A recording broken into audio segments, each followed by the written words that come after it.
Hello बच्चों, very good morning. हम बात कर रहे हैं 12th क्लास के अंदर, और जो लेक्चर नंबर आपके जो पिछले लेक्चर में हमने कुछ डेफिनेशन हमने पढ़ी थी मैट्रिसेस की। देखो, मैट्रिक्स आप पढ़ रहे हो और सबसे बड़ी बात यह है कि बिल्कुल ज़ीरो से आपको पढ़ाया जा रहा है।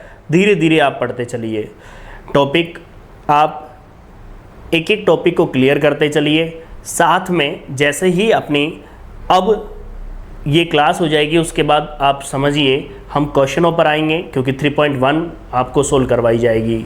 देखो बच्चों, एक बात आप सुन लीजिए, 3.1 में जब हम सोल्व करेंगे तब पता चलेगा हमको कि जो पढ़ा है हमने वो हमें समझ में आया कि नहीं आया, ठीक है। और तब आपके दिमाग में यदि कंसेप्ट चलता है, जैसे कोई क्वेश्चन आया और उस क्वेश्चन के लिए आपका कंसेप्ट दिमाग में चल रहा है, इसका मतलब आपने चीज़ें पढ़ी और आपके माइंड में है वो, ठीक है भाई। तो पिछली क्लास में हम ट्रायंगुलर मैट्रिक्स के बारे में जिक्र कर रहे थे कि ट्रायंगुलर मैट्रिक्स क्या होती है। देखो बच्चों, ट्रायंगुलर मैट्रिक्स की बात कर रहे थे, तो हम चलते हैं आगे।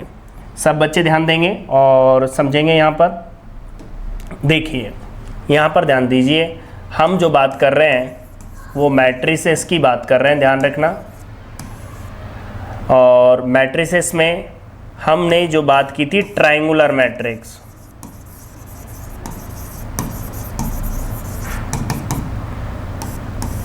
जिसे बोलते हैं हम त्रिभुजाकार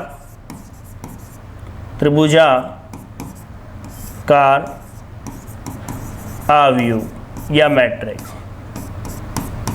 समझ लीजिए आप लोग, क्या बोला जाता है त्रिभुजाकार आव्यूह। त्रिभुजाकार आव्यूह होता क्या है वो सुन लीजिए ध्यान से। देखो, समझने के लिए एक छोटी सी लाइन आपके लिए काम करेगी। वो क्या करेगी, समझिए। ऐसा वर्ग आव्यूह या मैट्रिक्स, ऐसा वर्ग आव्यूह जिसमें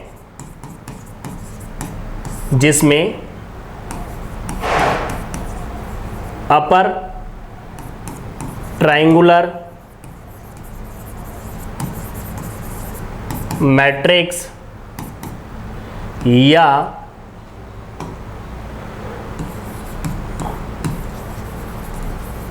लोअर ट्रायंगुलर मैट्रिक्स विद्यमान हो। समझने की कोशिश, जल्दबाजी नहीं, मैं समझाऊंगा एक एक चीज़ क्या होती है अपर ट्रायंगुलर मैट्रिक्स, क्या होती है लोअर ट्रायंगुलर मैट्रिक्स, हर चीज़ हम समझेंगे, ठीक है। बिल्कुल रिलैक्स से। मतलब मैं तो ये बताना चाह रहा हूँ कि त्रिभुजाकार मैट्रिक्स होती क्या है। त्रिभुजाकार मैट्रिक्स वो मैट्रिक्स होती है जिसके अंदर क्या विद्यमान होता है, जिसके अंदर या तो ऊपरी त्रिभुजाकार मैट्रिक्स विद्यमान होती है या निम्न त्रिभुजाकार मैट्रिक्स विद्यमान होती है, कोई सी भी हो सकती है। तो वो क्या कहलाती है, आपकी ट्रायंगुलर मैट्रिक्स कहलाती है, त्रिभुजाकार मैट्रिक्स कहलाती है। देखो, त्रिभुजाकार को हम किस नाम से दिमाग में रखोगे, ट्रायंगुलर के नाम से ही रखोगे, ठीक है। और निम्न और ऊपरी को हम लोअर और अपर के नाम से दिमाग में रखिए, ठीक है। थोड़ा सा बोलने में भी अच्छा लगता है। तो सुनिए, अब इसमें कोई सी भी हो सकती है। अब इसके लिए हम सबसे पहले जो पढ़ेंगे बच्चों, वो पढ़ेंगे अपर ट्रायंगुलर मैट्रिक्स क्या होती है। देखो बच्चों, ध्यान देंगे आप लोग। यहाँ पर हम चलते हैं यहाँ पर आगे। फर्स्ट इसमें ले लिया हमने अपर ट्रायंगुलर मैट्रिक्स, जिसे हम बोलेंगे ऊपरी त्रिभुजाकार मैट्रिक्स आव्यूह, जिसे हम बोलते हैं। समझने की कोशिश करना, बिल्कुल क्लियर होगा। देखिए परिभाषा क्या कहती है, थोड़ा सा दिमाग रखिए। क्या कि कोई वर्ग आव्यूह, स्क्वायर मैट्रिक्स तो होगी। अब वर्ग आव्यूह दिमाग में हो जाना चाहिए, मतलब जैसे ही नाम आता है वैसे ही दिमाग में परिभाषा आ जानी चाहिए। वर्ग आव्यूह क्या होता है? वर्ग आव्यूह का मतलब होता है कि ऐसा आव्यूह जिसके अंदर पंक्ति और स्तंभ बराबर हो जाए तो क्या बन जाता है वो, वर्ग आव्यूह। मतलब ऐसा नहीं होना चाहिए कि दिमाग में ढूंढे कि वर्ग आव्यूह क्या होता है, ऐसा नहीं। दिमाग में जैसे ही वर्ग का नाम आया वैसे ही दिमाग में ये आ जाए पंक्ति और स्तंभ आपस में बराबर है। तो ऐसा वर्ग आव्यूह, ऐसा वर्ग आव्यूह या मैट्रिक्स वर्ग आव्यूह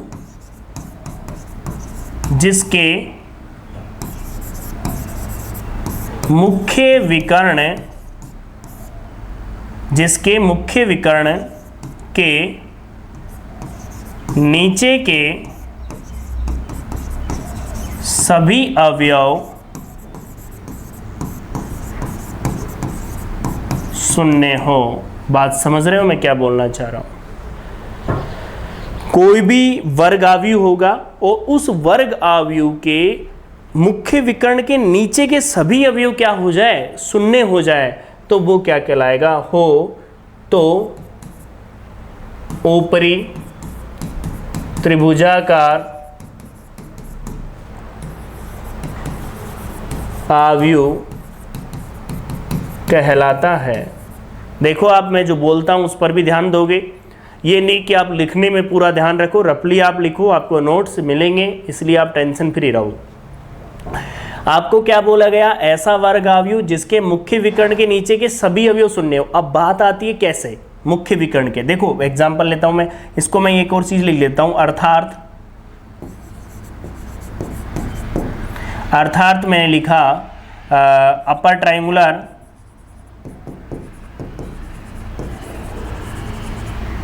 matrix, upper triangular matrix Aij बराबर 0 जब i का मान j से बड़ा। ये भी अपन बात कर लेते हैं मैट्रिक्स के अंदर। तो परिभाषा आपको समझ में आई कि अपर ट्रायंगुलर मैट्रिक्स क्या होती है कि ऐसा वर्ग आव्यूह जिसके मुख्य विकर्ण के सभी अवयव, नीचे के सभी अवयव शून्य हो। कैसे? सुनिए ध्यान से, इसको भी समझ लेते हैं। एग्जाम्पल लिया मैंने आप लोगों के सामने, ये कोई मैट्रिक्स है बच्चों, देखो ABC DEF, ये 0 ये 0 ये 0। अब आप खुद देखिए, पहले तो ये ध्यान दो विकर्ण कौन सा है, यही तो है मुख्य विकर्ण आपका। परिभाषा क्या थी? मुख्य विकर्ण के नीचे के सभी अवयव क्या होने चाहिए बच्चों? शून्य होने चाहिए। है कि नहीं ये बताओ? क्लियर है बिल्कुल? तो अब आप सुनिए ध्यान से, इसको मैं मिलाता हूं। देखो ये बन गया त्रिभुज, देखो आप ढंग से, जो मैं बात कर रहा था ना त्रिभुजाकार मैट्रिक्स की, ये लाइन ऐसे नहीं खींचेगी, ढंग से देखो आप, आपके सामने दिख रहा होगा। इसे बोलते हैं हम अपर ट्रायंगुलर मैट्रिक्स। समझ में आ रही बात आपको? यहाँ पर एक बात आपने देखी होगी, पता हो तो थोड़ा सा दिमाग पिछली क्लास में लगाओगे, फर्स्ट क्लास के अंदर लगाओगे, तो यहाँ पर ये देखा होगा कि i का मान जैसे ही j से बड़ा होता है तो 0 है मान। देखो यहाँ क्या आएगा i का मान, ये कौन सी वैल्यू है बताओ? इसकी स्थिति क्या है? A21, सेकंड पंक्ति, दूसरा मतलब सेकंड पंक्ति और फर्स्ट स्तंभ। समझ रहे हो ना मेरी बात को? अरे ये कौन सा है अवयव? A21 है ना, तो बताओ i का मान ज़्यादा है ना जैसे। दूसरा मैं बात करूँ, यहाँ पर क्या आएगा? A31, i का मान ज़्यादा है। यहाँ क्या आएगा? A32, i का मान ज़्यादा है। बाकी सब में या तो बराबर है या कम है। बोलो भाई, क्लियर है बिल्कुल? तो ये तो मैंने एक जनरल बताई थी आपको बात, उसको छोड़ो, परिभाषा पर आओ बच्चों।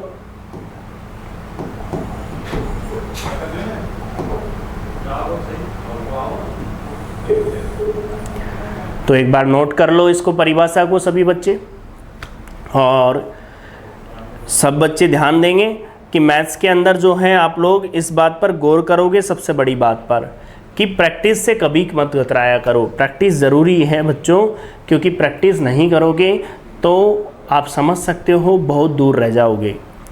क्योंकि मैथ्स में जितनी ज़्यादा प्रैक्टिस है, और जो 11-12 के जो सिलेबस की बात करूं मैं, तो 11-12 में सबसे ज़्यादा प्रैक्टिस की आवश्यकता पड़ती है हमको। और यही कंसेप्ट आप लाइफ टाइम जब तक मैथ्स पढ़ते हो तब तक काम आता है। तो 11-12 आपका बेस होता है मैथमेटिक्स की दुनिया में, जैसे 10th के बाद एक नया कदम होता है, तो उसको इस तरह से कवर कीजिए, क्योंकि नहीं, यदि बेस ही मजबूत होता है तो आपको कहीं दिक्कत नहीं आती। आप पढ़ते हो, केमिस्ट्री पढ़ते हो, आपको पता है यदि IUPAC नाम यदि नहीं आता है तो आप समझ सकते हो आगे जाके कितनी दिक्कतें आती है। वैसे ही मैथमेटिक्स होती है। चलो भाई, चले अगली डेफिनेशन पर। तो अगली डेफिनेशन पर चलते हैं बच्चों। ये लीजिए, दूसरी डेफिनेशन हमारे पास आती है, वो आती है लोअर ट्रायंगुलर मैट्रिक्स। इसी नाम से ध्यान रखो बच्चों, कुछ इंग्लिश वर्ड भी आपको ध्यान रखना अच्छी बात होती है। निम्न त्रिभुजाकार आव्यूह, मतलब बच्चों यहां पर ध्यान देंगे लोअर ट्रायंगुलर मैट्रिक्स की बात कर रहे हैं हम। लोअर ट्रायंगुलर मैट्रिक्स क्या होती है? देखो नाम से स्पष्ट हो रहा है, लोअर ट्रायंगुलर मैट्रिक्स मतलब नीचे बनेगा त्रिभुज। अभी कहां बना था? ऊपर बना था त्रिभुज, ठीक है ना, विकर्ण के ऊपर बना था देखो आप, और अब बनेगा नीचे। तो एक बात ध्यान से सुनोगे आप लोग, लोअर ट्रायंगुलर मैट्रिक्स की बात करूंगा मैं, ध्यान से सुनिए। ऐसा बोर्ड पर ध्यान देंगे सभी बच्चे, ऐसा वर्ग आव्यूह जिसके या जिसमें मुख्य विकर्ण ऐसा वर्ग आव्यूह जिसमें मुख्य विकर्ण के ऊपर के सभी अवयव शून्य हो, तो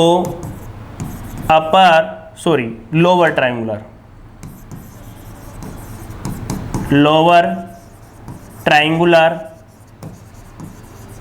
मैट्रिक्स कहते हैं। बात समझ में आ रही है? इसी को मैं लिख देता हूं बच्चों, अर्थात नोट्स पूरे बनने चाहिए। लोअर ट्रायंगुलर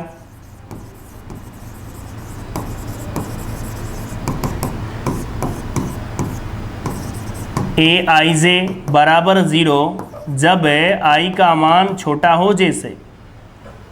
ये पूरी परिभाषा आपके सामने है बच्चों। देखो एक नाम से स्पष्ट करो कि लोअर ट्रायंगुलर मैट्रिक्स का मतलब हो गया नीचे बनेगा त्रिभुज। अब सुनो कैसे बनेगा वो देख लेते हैं बच्चों, क्या दिक्कत है उसमें। यहाँ पर ध्यान दे लो, एग्जाम्पल दिया मैंने कोई भी, ये कोई मैट्रिक्स ले ली मैंने बच्चों, जैसे मैंने यहाँ पर लिया 2 3 5 ये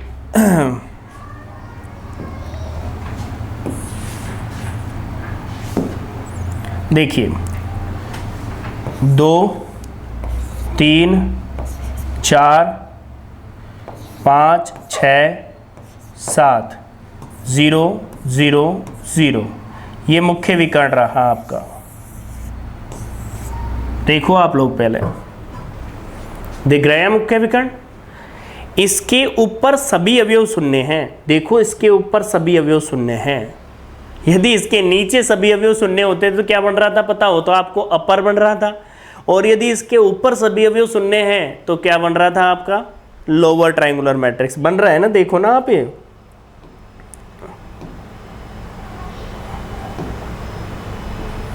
ये लो। अब इसको मिला देता हूं, ये लीजिए बच्चों। अरे टेंशन क्यों लेते हो? ये बन गया क्या? Lower triangular matrix. दिख रहा होगा। अरे ट्रायंगुलर का मतलब त्रिभुज बनना चाहिए, त्रिभुज बन रहा है ना। विकर्ण के नीचे बनता है तो लोअर, विकर्ण के ऊपर बनता है तो अपर। बस समझ में इतना सा लेना है आपको, ज़्यादा लेना ही नहीं है। परिभाषा जरूर आपको तरीके से नोट्स में लिखनी है और तरीके से क्लियर करनी है, ठीक है बच्चों। तो आप लोगों को दोनों डेफिनेशनें मैंने बताई, दोनों डेफिनेशन आप समझ सकते हो, देख लीजिए एक बार, फिर आगे बढ़ते हैं अपन।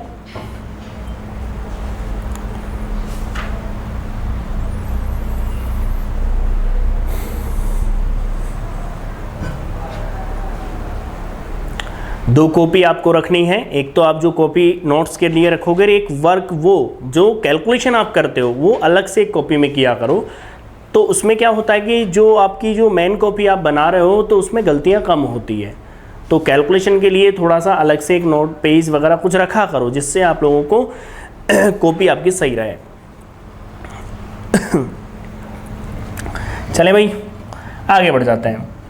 एक शब्द और आ रहा है यहाँ पर निकल करके, वो है मैट्रिक्स का ट्रेस। मैट्रिक्स का ट्रेस क्या होता है? मैट्रिक्स का ट्रेस, इसके बारे में हम बात कर लेते हैं। सीधा सीधा हम लिख लेते हैं, कोई प्रॉब्लम नहीं होगी। कि कोई भी वर्ग आव्यूह है और उस वर्ग आव्यूह के विकर्ण के अवयवों का योग उस मैट्रिक्स का ट्रेस कहलाता है। सिंपल सी बात है। क्या बोलूं मैं? एक वर्ग आव्यूह, एक वर्ग आव्यूह, अच्छा लगता है हम मैट्रिक्स ही लिखें, एक वर्ग मैट्रिक्स के विकर्ण के अवयवों का योग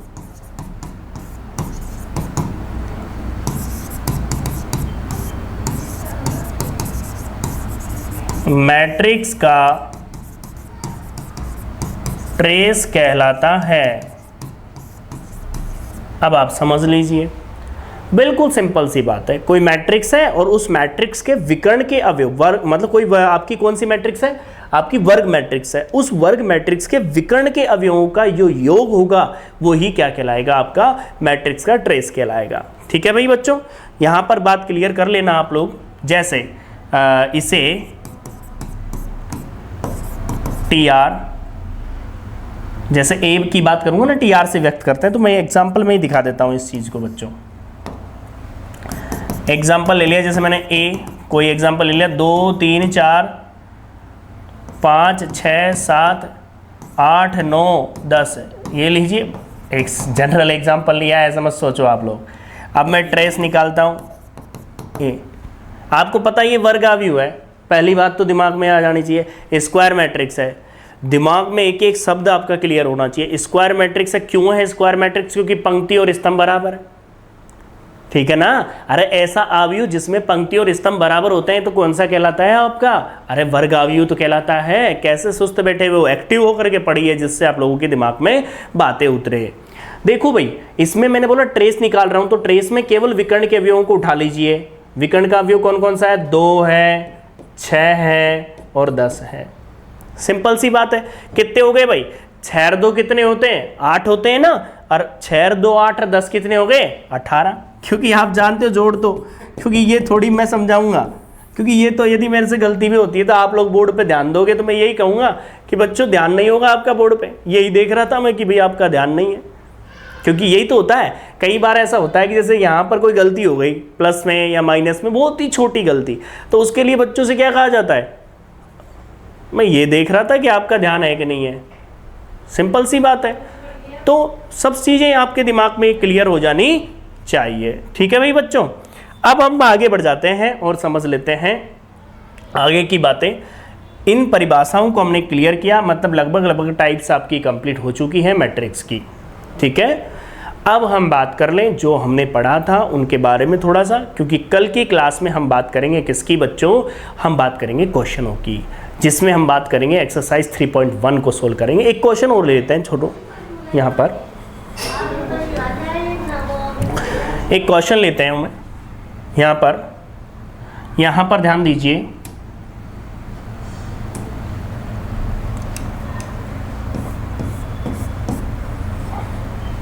देखिए, एक एग्जाम्पल लिया, आपका एनसीईआरटी का ये एग्जाम्पल है। 4 3 कुछ भी ले लो, 4 3 7 8, इधर से हमने एक लिया x है, y है और z है, और यहाँ पर ले लिया 9। अब बच्चों आपसे कह दिया गया कि बताइए दोनों मैट्रिक्स इक्वल हैं, तो x y के मान ज्ञात कीजिए, क्या होंगे? तो आप समझदार हो। इक्वल मैट्रिक्स क्या होती है? सबसे पहले तो बात ये आती है, कोई दो मैट्रिक्स दे दी और आपसे कहा कि मान ज्ञात कीजिए, आपके क्वेश्चन आएंगे एक्सरसाइज में, तो आपको शब्द ये आती हैं यहाँ पर कुछ बातें निकल करके कि सबसे पहले तो यहाँ आया इक्वल मैट्रिक्स क्या होती है। बताओ बच्चों, इक्वल मैट्रिक्स का मतलब तुल्य मैट्रिक्स क्या होती है? कि दो आव्यूह आपस में इक्वल होते हैं। कब होते हैं? पहले तो समान क्रम के होने चाहिए। सबसे पहले तो क्या होना चाहिए? उनका ऑर्डर क्या होना चाहिए? इक्वल होना चाहिए, और साथ में अवयव भी बराबर होने चाहिए वो एक दूसरे के। क्या बोला गया? दिमाग में बैठना कि इक्वल मैट्रिक्स का मतलब ऐसे दो मैट्रिक्स जिसके अंदर दोनों का ऑर्डर समान हो और साथ में उनमें उपस्थित अवयवों की अवयव भी समान होने चाहिए। इसका मतलब x 4 के बराबर है, y 3 के बराबर है, z 7 के बराबर है। क्लियर हो गया? तो ऐसे कंसेप्ट आपके सामने क्लियर होने चाहिए। तो देखिए कुछ बातें आप लोगों के साथ मैं कर रहा था। जैसे आपसे कह दिया गया कोई 3x3 की मैट्रिक्स है, बड़ी कोई मैट्रिक्स दे दी जैसे A11, A12, A13। बच्चों यहाँ पे ध्यान देंगे A22, A23, A2, ये क्या लिखा है A21। अब देखो आप लोग नहीं बोलोगे तो, अब ये बोल रहे थे वही काम हो गया। A21, A22, A23, ये क्या आएगा A31 आएगा, A32 आएगा, A33 आएगा। देख सकते हो आप ये 3x3 की मैट्रिक्स है। मतलब 3x3 और 2x2 की जो मैट्रिक्स है दिमाग में ऐसे होनी चाहिए कि आप देखते ही दिमाग में आ जाना चाहिए कौन सा अवयव कहाँ होगा। A12, A22। आज तो बहुत अच्छी बात हो रही है। देखो ये क्या लिखा है, देखो बच्चों A11, फिर A12, A21, A22। अब ये बात तो सुन लो आप लोग कि पहली तो क्या आ रही है, पंक्ति आ रही है और बाद में स्तंभ आ रहा है। ये दोनों फॉर्मेट दिमाग में क्लियर हो जाना चाहिए, 2x2 का और 3x3 का। इससे क्या होता है दिमाग में तुरंत पता चल जाना चाहिए कि A12 कहाँ होगा। A12 का मतलब पहली पंक्ति और दूसरा स्तंभ। आपसे कह दिया गया बताओ बच्चों कि A32 कहाँ है। A32 दिमाग में तुरंत क्लिक होना चाहिए, A32 का मतलब तीसरी पंक्ति और दूसरा स्तंभ। तो तुरंत मैट्रिक्स में वहीं कदम रखो जहां वो पूछ रहा है। A32 ये देखो, तीसरी पंक्ति दूसरा स्तंभ, उंगली वहीं जानी चाहिए जहां आपके दिमाग में क्लिक हो रहा है कि हाँ ये पूछा जा रहा है। जैसे आपसे पूछा गया A33 का मतलब तुरंत तीसरी पंक्ति तीसरा स्तंभ, तीसरी पंक्ति तीसरा स्तंभ। क्लियर है? ये सारी चीज़ें दिमाग में इस तरह से होनी चाहिए। पूरा कंसेप्ट आपको रिवाइज करना है। जिन बच्चों ने पिछली क्लासें नहीं ली है वो पूरी क्लासेस ले लीजिए, और जो अगली क्लास आएगी उसके क्वेश्चन जब करें तो बड़ा इंटरेस्ट आए क्वेश्चन करने में और आप लोगों को समझ में भी आए। तो जिन बच्चों ने पीछे की क्लासें नहीं ली है, कंप्लीट लेक्चर लेकर के नोट्स बना करके उसे पढ़ करके अगली क्लास में आए तो आप लोगों को बड़ा इंटरेस्ट आएगा क्लास लेने के अंदर, और बहुत कुछ मैटर क्लियर होगा। साथ में क्वेश्चन करने में बड़ा इंटरेस्ट आएगा। क्वेश्चन करने में तभी आता है इंटरेस्ट जब अपना कंसेप्ट क्लियर होता है। जब हमें पता ही नहीं है कि डेफिनेशन क्या है तो दिक्कत आती है। ठीक है, जैसे ये वाला जो क्वेश्चन है, इस टाइप के क्वेश्चन आपसे पूछे जाएंगे कि डायरेक्ट पूछ लिया जाएगा बताओ A32 का मान क्या होगा, मैट्रिक्स दे दी होगी तो फिर आपको उसमें देख करके बताना होगा। ठीक है भाई बच्चों, तो मैंने आपको मैट्रिक्स के बारे में पहला कुछ बताया, और मैं आपसे एक बात कहता हूँ कि मैथ्स में प्रैक्टिस करते रहिए। ठीक है, और प्रैक्टिस का यही है कि कंटिन्यू क्लासों में बने रहें। आप लोगों को वीडियो अच्छा लगता है तो आप लोग अपने दोस्तों को भी शेयर किया करो, और साथ में ये मान के चलिए आप लोग जैसे कहीं भी आप गवर्नमेंट स्कूल में पढ़ रहे हो, आप समझ सकते हो कि जैसे आपको हेल्प की ज़रूरत पड़ती है, कई सारे डाउट रह जाते हैं, तो वो सारे डाउट आपके क्लियर हो जाएंगे जब आप पढ़ोगे तो। ठीक है, और क्लास और ये मिलकर के आपकी अच्छी परसेंटेज बन जाएगी, क्योंकि एक तो क्लास में जो पढ़ाए जाएंगे वो, और एक जो आप मेरे थ्रू पढ़ोगे यहाँ पर सब्जेक्ट मैथमेटिक्स केमिस्ट्री सब कुछ आप लोगों को पढ़ाया जाएगा, तो वो भी आपको एक रिजल्ट में एक कहते हैं ना एक ज़बरदस्त उछाल लाएगा। ठीक है भाई, आज के लिए इतना ही है। अगली क्लास में मिलते हैं हम क्वेश्चनों के साथ। Thank you.